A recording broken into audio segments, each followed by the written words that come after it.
আসসালামু আলাইকুম। আজকে করব বিফ নুডলস। এই জন্য প্রথমেই নুডলসটাকে সিদ্ধ করতে দিয়ে দিয়েছি, আর এদিকে মরিচ পেঁয়াজ ভাজতে দিয়ে দিয়েছি।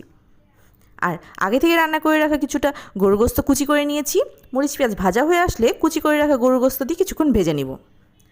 গোস্তটা ভালো মতো ভাজা হয়ে গেলে ডিম দিয়ে ভেজে নিতে হবে। অল্প কিছুটা লবণ দিয়ে দিব, তারপর গোস্ত আর ডিমটা ভালো মতো ভেজে নিতে হবে।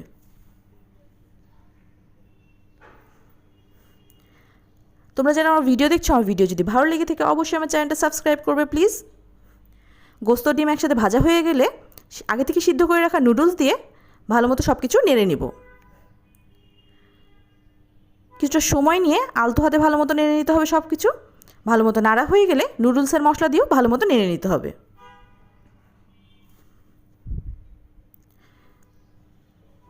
নুডলসের মশলা দিয়েও নাড়া হয়ে গেলে কিছুটা টমেটো সস দিয়ে দেব। তারপর আবার ভালো মতো নেড়ে নেব। সব কিছু একসাথে ভালো মতো মিক্সড হয়ে গেলেই তৈরি হয়ে গেল আমাদের বিফ নুডলস।